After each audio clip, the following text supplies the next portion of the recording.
Hey guys, it's TRIZE here, back with Automation the Car Company Tycoon game, and what you're seeing right now is one of my latest builds called the Trident Buren XT10. This sports truck, based on the Dodge Ram SRT10 and Ford F-150, is a truck with a massive V10 engine designed for speed. But instead, some North Carolinian redneck decided to put some 42-inch rims and a lot of chrome for off-roading purposes. Despite doing this expensive and ridiculous conversion, I hope that this person can afford to pay their land taxes after this. Anyways, I'll explain the details of this truck throughout this portion of the video. The body that I've used to make this hella donk truck is made by a modder named Aruna in his Freedom Hauler 10's mod file. This exact body mod is available in the Automation Steam Workshop. It has a lap time of 1 minute 27 seconds 81 milliseconds at the quote-unquote Top Gear test track and 2 minutes 25 seconds 49 milliseconds at the automation track. It has a top speed of 177 miles per hour at a 0 to 60 in 5.22 seconds. This vehicle is powered by a near-replica version of the 8.4-liter Dodge Viper V10 engine that produces 600.1 horsepower and 588.3 pounds-feet of torque. It has a fuel efficiency rating of 8.6 miles per gallon and weighs 6,120.2 pounds, which equals to 2,776.1 kilograms. And now, let's go over the specs of this vehicle.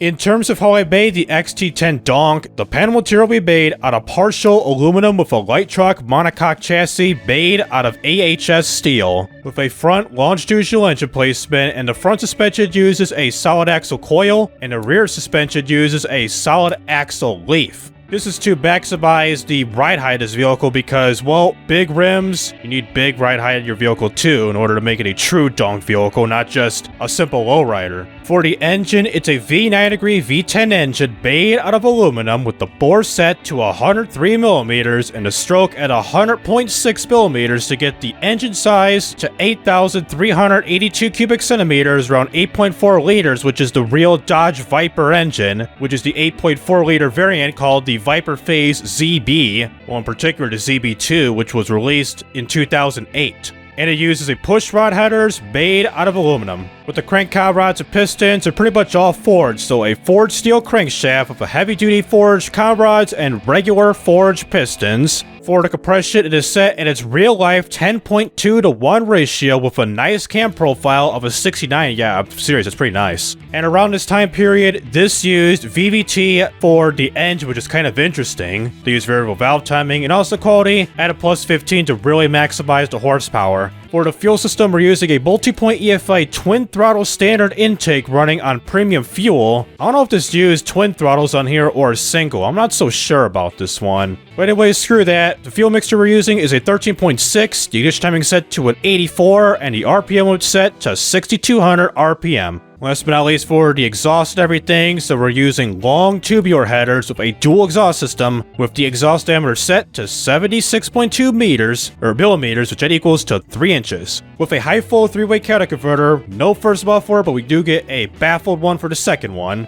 And real briefly, get to hear this engine right now.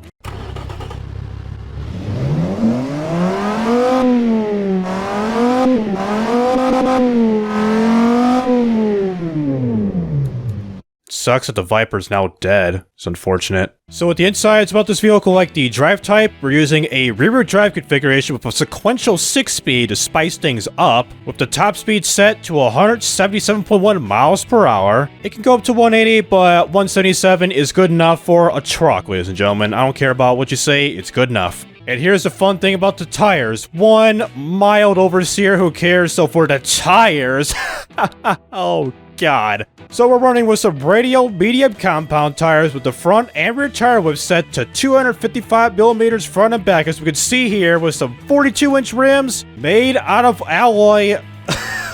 God, I can't get over with this damn rim size. For the brakes, we're using some vintage 6-piston brakes with the size set to 420mm for the front and the rear is a solid disc with a 3-piston, but of its size set also to 420 millimeters. I'm probably gonna regret the brake size and everything, including the lack of pistons for the rear brakes when it comes to stopping this vehicle in BeamNG.drive. But that'll be later on for the video. So under tray and everything, fully clad under tray, brake airflow just a tad, interior and everything, as we can see here, we got no interior whatsoever because, well, who needs an interior if you're a hillbilly on 42-inch rims? So imagine we do got one. 2x2 seats, 4 seats in total, standard interior, standard CD player for the safety and everything, electric power steering with electronic stability control and standards 2000 safety standards. And last but not least, with the suspension of the vehicle, we're using some air springs with adaptive dampers and semi-active sway bars running on a sport preset with the ride height jacked all the way up and the sway bars up to just a little bit. I'm kind of shocked about this. We only got 4 potential problems with this vehicle, such as a front brake force being too low, oversteering, rear tire profile, and minor wheel spin issues. Let's get this on over to BeamNG.drive and test this truck out.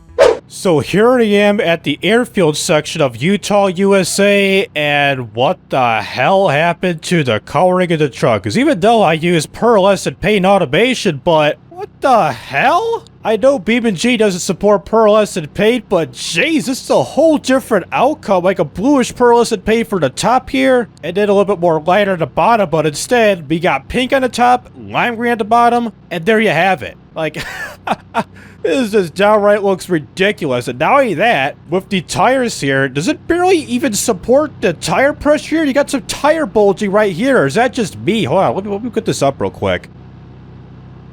That's just me. So just real briefly, just recap the design of this vehicle. So with the body of the vehicle, as you pretty much just know already, this pretty much screams Ford F-150 just for the body of the truck here with the headlights here, even though these are custom, like, radical looking design headlights. Like, how do they look like?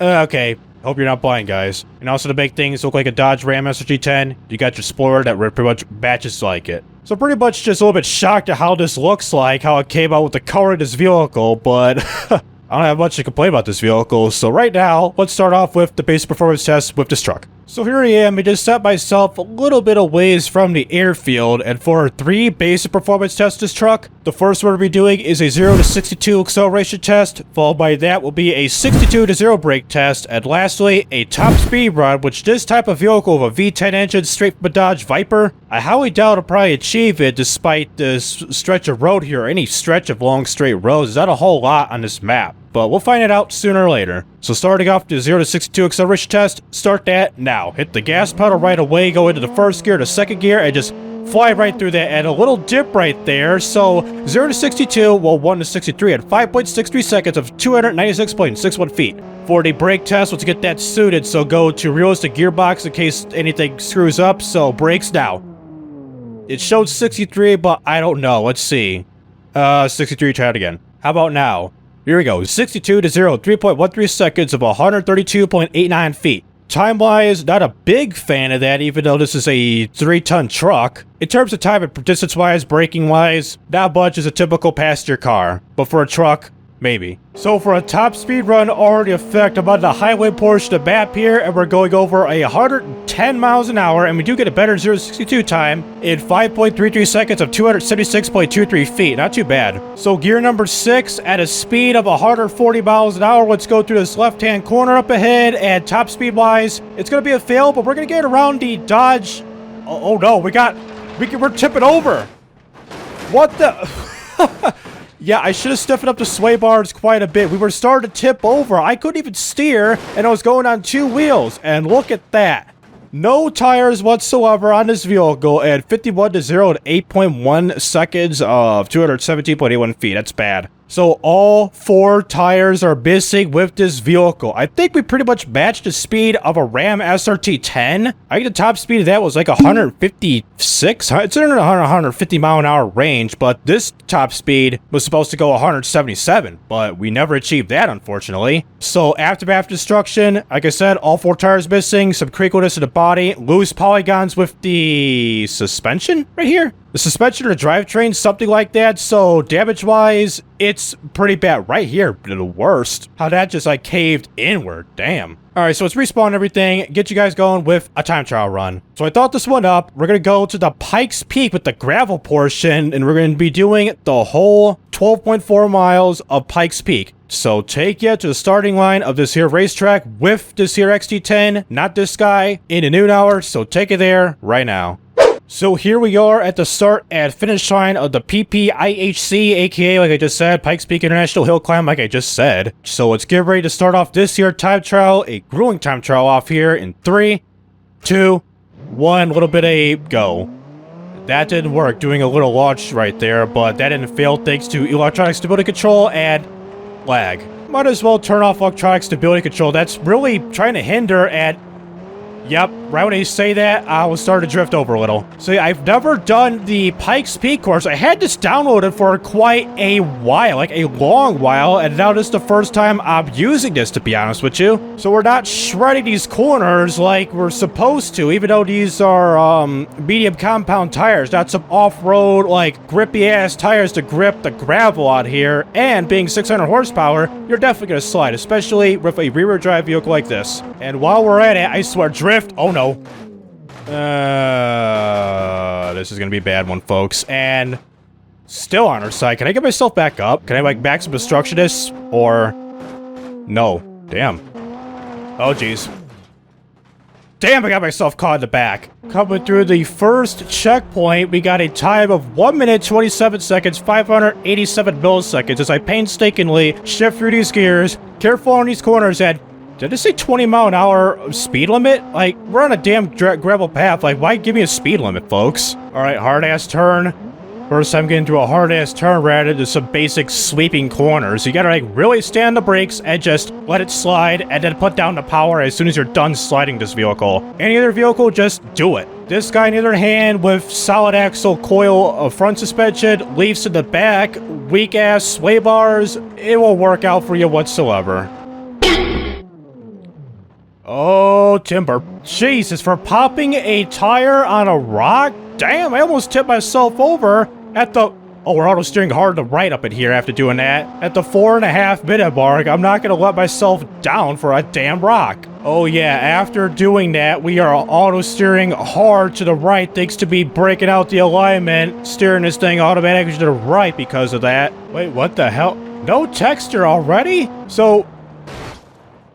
a stop sign? Holy shysters! We are stuck at a goddamn stop sign? How is this normally they're not solid. Alright, whew, got myself free, but look at the front axle. It's destroyed, man. So I was distracted by the no textures right here and that big lag spike, and this leads us to a near free bone front axle. But we are still driving despite the rear wheels that's really driving the car and everything that's where the drivetrain is located. But if it's front wheel drive, game over. 7.5 bits wasted just to get this damn track finished. The last thing I want this with the back. Ooh, I felt that. I felt that. I felt that. The front axle to fail. I was trying to say that until I felt that front axle was like hopping hard. So instead of the front axle being popped to the left, it's been popped out to the right. And as we can see here with the front left portion of the vehicle, the wheel, it is inside the engine bay. Yes, it is. How close are we? Is this the top, like, right there, that final checkpoint, or just that checkpoint, like, off the distance, like, straight ahead of me to the right a little? I don't know if that's it, but it seems like we're getting close based on other videos that I've seen of people riding and driving the Pikes Peak course with the time trial mode active, like this here.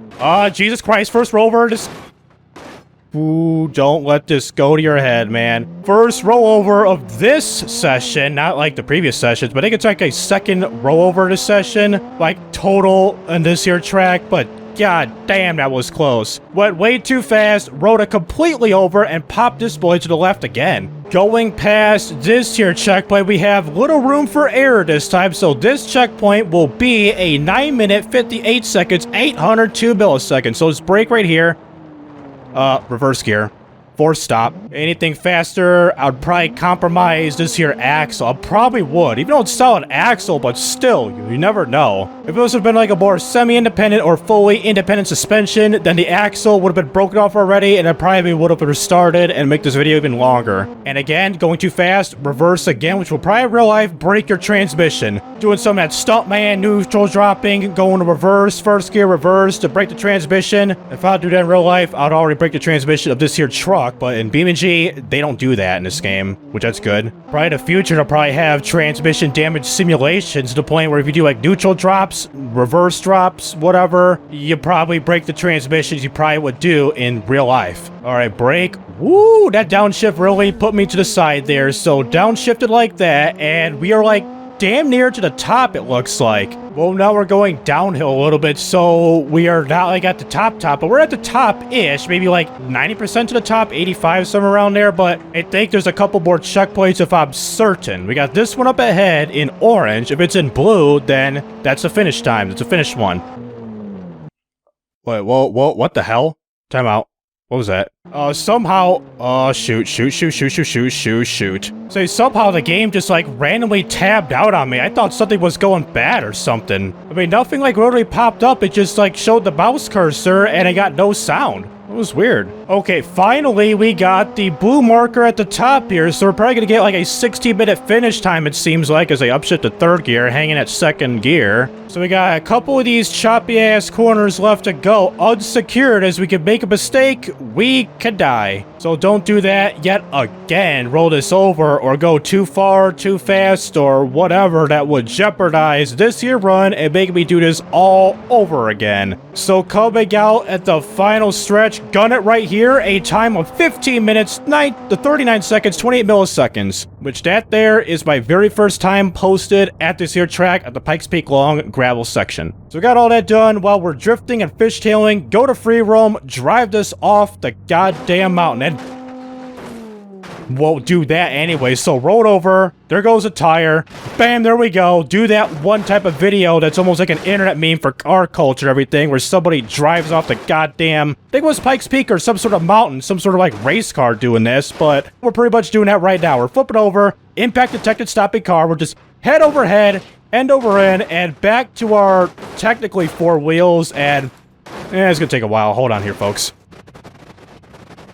So, damage-wise the vehicle, lost our veers from earlier, from that early rollover, so we pinched the front end pretty good, pinched it pretty good. All four tires are missing, but the body of the vehicle has held up fairly well. Maybe some, like, benniness here and there, but that shouldn't be much of a problem, like, repairing-wise in real life. Kind of like every frickin' automation vehicle, they're basically bulletproof and crash-proof to a certain extent. So for the last portion of the vehicle, or the video, god dang it. Let's see if my rap and R&B, my hip-hop billboard charts will take off by going to Car Jump Arena and rolling with Houston car culture with your donk-ass cars. So take it there to the top right now. So here we are at the top of the ramp of Car Jump Arena, and let's stand by for these here lights. So we got a 3 light, a 4 light, and then a 5 light. So get ready for the green light here right now. So green light, get this going, and let it go. And you go back to regular cam and stuck at second gear, go to third gear, and 0 to 62 time, pretty much similar, 5.24 seconds of 238.76 feet. So launch speed, we're gonna get a 163, 164-ish. Let's brake here and get a more, well, a land here. Let's see, I swear. Can we land this? Not pretty, but it'll do. Go to full time, and yep, just like every single Fast and Furious movie, but even worse, get at the lifeguard tower and come up on our roof, just like that. Or on our side. Or in an awkward position, let's put it that way. So I was hoping to get more of a front-end collision or just like flat-out flat-land it, but whatever. So damage-wise of the vehicle, again, all 4 tires missing because those tires are way too big. That's what he said. So for the damage of this vehicle, is I can bring this downward right here. So left side of the vehicle, like the doors and everything, are pretty intact, except for right here, a random glowing indicator, because impact detected stopping car like always. And the bed has really compromised, like Agent 00 compromising his bed a few years ago, even though it's an old joke in the 2K community. And elsewhere, as expected. And last with the headlights, you're blind. So for the final portion of the video, let's get ourselves down to the bridge and crash at the last bridge pillar at a pretty high speed to get a high-speed crash test going. So what would it be like hopping the curb at a high speed? Can we just... No problem. No such problem. I'm guessing 159 upon collision, so let's 100 time it, get a camera going right here-ish. Hide the UI, resume physics, so let's do the 16, then 100. So line up a little bit better, so here goes the front of the vehicle. And there goes the mirror, the tires, the front cab portion of the vehicle, including the bed, just crinkling forward as so. And that crinkles backward, and that spoiler will become detached for the first time. And the rest of the parts are to go flying, so go to 60 times slow-mo. And here we go, going backwards because, well, physics and everything. So that's pretty much how it's gonna go, so full time.